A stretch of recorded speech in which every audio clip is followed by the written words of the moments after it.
All right, here we go. The Mannequin. Not to be confused with the rom-com from the 80s with the same name. This is actually a horror movie, and honestly, it's not that good. But anyways, let's get into it.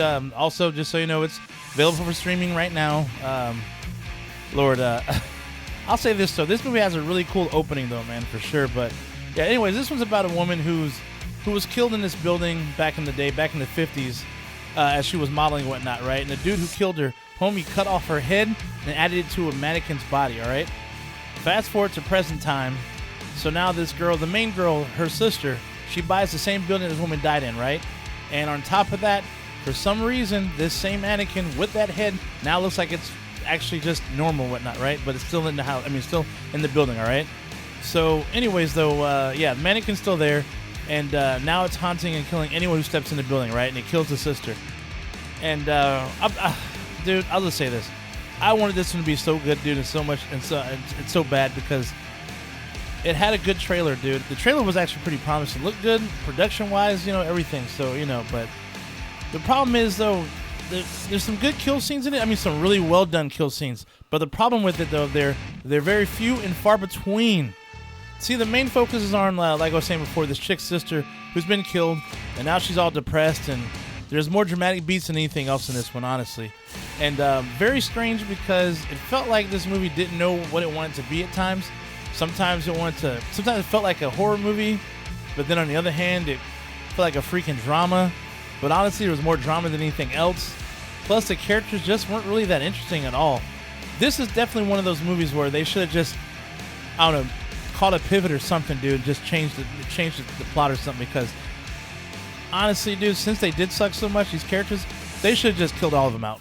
They should have killed everyone. Because, I mean, everyone was just whiny as fuck, dude. None of them had any redeeming qualities.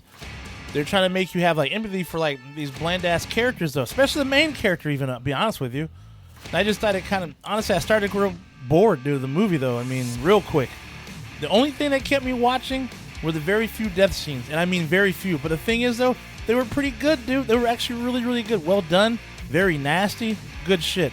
But there just wasn't enough, man. Honestly, I have a lot to say. I mean, I would pass on this one.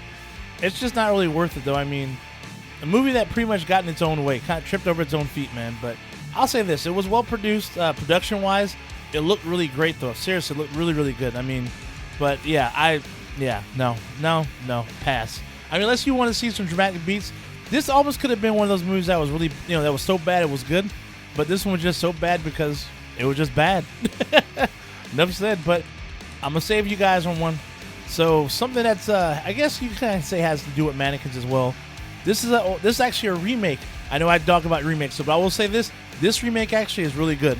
One of the few that's really good, all right? And this one came out in 2012. It's called Maniac. This version actually stars Elijah Wood, who's a huge horror fan, all right? Now, here's a storyline. So, as he helps a young artist with her upcoming exhibition, the owner of a mannequin shop's deadly, suppressed desires come to the surface. And what's cool is the majority of the film is actually shot in POV and the killer's point of view, though, which works really well, though, dude. And this movie is just crazy, creepy. It's good, dude. Bloody, nasty, awesome ending. Not as awesome as the original for sure, but this was actually pretty good, though. I like the fact that they tried something different as opposed to just trying to remake the same exact movie. They actually kind of took a different route and did the POV thing, and I think that worked really well. So it's available on YouTube. Check that out because it's actually worth it. But anyhow, though, that's all for today. Stay nasty, my friends, and I will see you at the next one. Shay Nasty out. I'll see you soon. Like and subscribe.